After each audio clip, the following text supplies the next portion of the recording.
Good Saturday evening. Hope you had a wonderful, beautiful start to the weekend. We are in 1Kings22, and the Lord is so faithful. Just enjoying the last few hours of having my son, who is, what would you say, a runaway? Because he is not supposed to be here, but shh, don't tell anyone. And this story is about a battle and a lot of actions that took place, but the bottom line is that Ahab was killed, and it was perceived, and it was also prophesied that in verse 38 that the dogs will lick up his blood, and they wash his armor according unto the word of the Lord which was spoken. But later on, Jehoshaphat, the king of Judah, it says that he was the son of Asa, began to reign over in Judah in the 4th year of Ahab, king of Israel. And Jehoshaphat was 35 years old. And this is the exciting thing. I'm so glad that my son had an opportunity to spend time, like I said, with his father. And he gave him a pep talk. He might have thought it was a lecture or a sermon, but it's talking about as far as his focus on campus. He is on assignment, and he does not have any time for foolishness. We know that, teenagers and kids will be kids, but the enemy has an assignment also.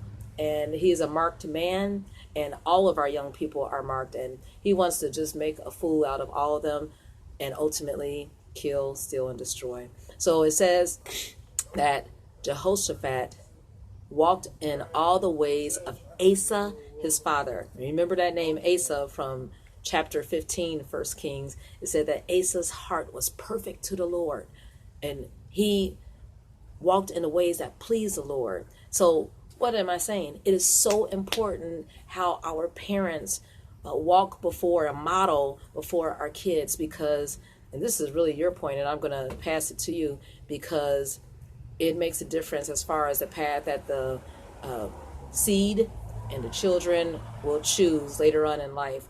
And you said it's a cycle. Okay, Timotheus, what did you say? The last stanza of that chapter was talking about his son.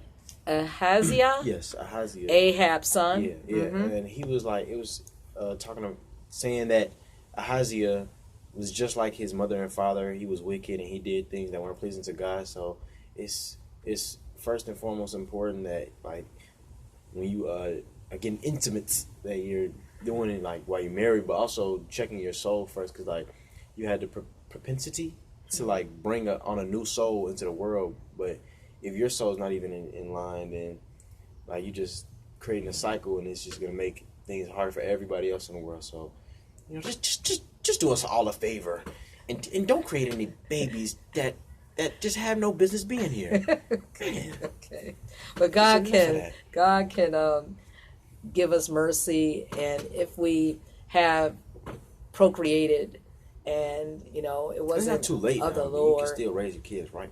And the Lord still has an assignment for the children who are born, even though it might not be ideal circumstances, but the Lord still can have his hand on that child, and they can do great and mighty things. Amen. Okay, so now, because today is September 28th, we went over Proverbs 28, and you said verse 5 spoke to you. Yes. Evil people do not understand. Evil people do not understand justice, but those who seek the Lord understand everything. So, like college is a little difficult. And it's not just college, it's just any concept you learn in your life can be difficult. You need to understand it if you hope to overcome it and gain more knowledge. But God, he can help with that. I don't know, you got to pray, and it'll become clear. But, I want to be kind of like a philosopher. I want to be able to, like look at things in a bigger way, and people will ask why, and I'll have an answer for them.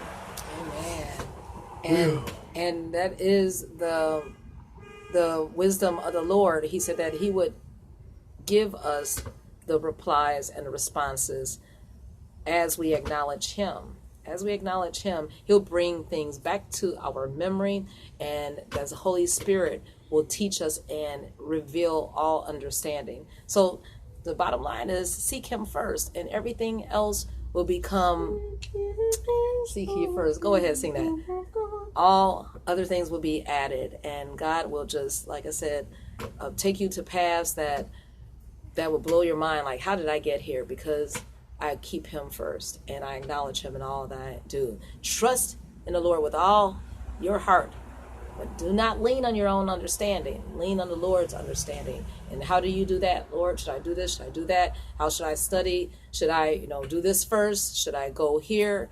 Acknowledge him in all thy ways, and he will direct thy paths. Right? Be not wise in thy own eyes. Fear the Lord and depart from evil. Proverbs 3, 4, 5, 6, 7, 8.